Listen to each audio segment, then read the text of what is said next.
ایک مومن تھا آسٹریلیا سے قم آیا. قم میں ایک آیت اللہ ہے, ابھی حیات ہیں, ابھی استخارہ نہیں کرتے, پہلے استخارہ کرتے تھے, ابھی بہت کم کرتے ہیں. ایک آیت اللہ ہیں, ان کا استخارہ بڑا مشہور تھا. ہمارے دوست آسٹریلیا سے قم آئے, انہوں نے ان کی بڑی تعریف سنی, تو انہوں نے کہا میں ان کو ٹیسٹ کرتا ہوں کہ ان کی اتنی تعریف سنی ہے, کیا واقعی بھی یہ حقیقتاً اتنے پاورفل ہیں یا نہیں. اچھا وہ کیا کرتے تھے, نماز کے بعد بیٹھتے تھے, لوگ لائن میں کھڑے ہوتے تھے, لوگ آگے کہتے تھے آغا صاحب استخارہ کروائیے. یہ نہیں کہتے تھے کہ شادی کا ہے, بزنس کا ہے, نوکری, نہیں, آغا صاحب استخارہ کروائیے. وہ قرآن کھولتے تھے, کہتے تھے شادی اچھی نہیں ہوگی. آدمی نیت نہیں بتاتا تھا. پھر دوسرا کہتے تھے آغا صاحب بزنس کے لیے کوئی استخارہ کیجیے. وہ یوں قرآن کھولتے تھے, یعنی وہ بتاتا نہیں تھا, خالی کہتا تھا استخارہ کیجیے. یہ قرآن کھولتے تھے, کہتے تھے بزنس میں کامیابی ہوگی, بسم اللہ شروع کرو.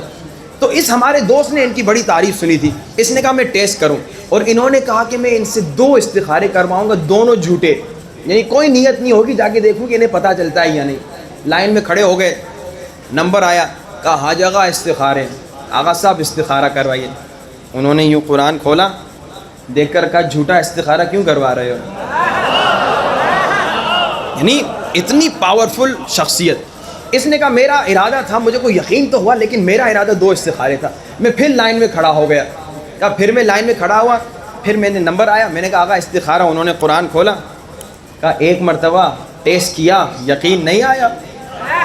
1 مرتبہ ٹیسٹ کیا, یقین نہیں آیا. کہا اب مجھے یقین آ گیا, اب مجھے یقین آ گیا کہ یہ کوئی عام ہستی نہیں ہے, اللہ نے انہیں ایک کمال کی طاقت دی ہے.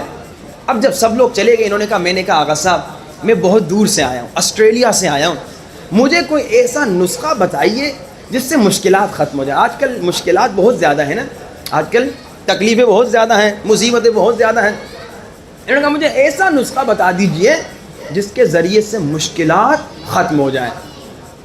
تو آیت اللہ نے کہا ایسا نسخہ بتاؤں گا, کیونکہ اتنی دور سے آئے ہو تبھی, ایسا نسخہ بتاؤں گا اگر اس پہ عمل کرو گے تو اگر چاہو پہاڑوں کو ہلا سکتے ہو. یہ میرا جملہ نہیں, آیت اللہ کا جملہ ہے. اچھا اب میں آپ کو نسخہ انشاءاللہ بتاؤں گا, تو آپ لوگ سن کے کہیں گے اچھا یہ تھا نسخہ, یہ تو ہمیں پہلے سے پتا تھا. یہ ہم مومنین کی ایک عادت ہوتی ہے, مومنین سمجھتے ہیں مولانا صاحب نے جو اتنی بڑی بات بتائی, اب پتہ نہیں کوئی نئی بات بتائیں گے. وہ ایک صاحب کا مشہور واقعہ ہے کہ انہوں نے جناب دریا کے دوسری پار رہتے تھے, استاد کو کہا کہ استاد میں دیر میں پہنچتا ہوں, اس کی وجہ یہ ہے کہ پل تو ہے نہیں, کشتی کبھی ٹائم پہ آتی کبھی دیر میں آتی ہے. تو استاد نے کہا کوئی بات نہیں, میں تمہیں ایک تعویذ دیتا ہوں, یہ تعویذ اپنے ساتھ رکھ, پھر تجھے کشتی کا انتظار کرنے کی ضرورت ہی نہیں ہوگی, بس تو پانی پہ ایسے چل کے آنا جیسے تو زمین پہ چلتا ہے. اب یہ روز پانی پہ چلتا تھا جیسے زمین پہ چلتے ہیں. ایک دن اس نے کہا یہ کھول کے دیکھوں یہ تعویذ ہے کیا. جب کھولا تو دیکھا بسم اللہ الرحمن الرحیم.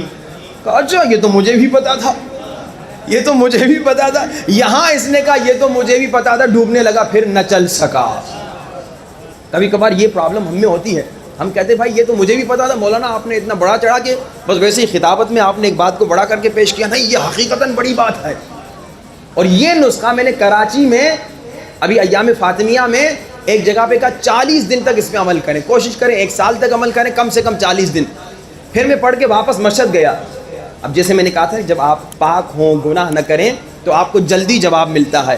ایک لڑکے نے مجھے فون کیا, جوان لڑکا تھا, اس نے کہا مولانا آپ نے جو نسخہ بتایا تھا نا, ہم نے صرف 3 دن ابھی عمل کیا اس پہ, ہماری مشکل ختم ہو گئی.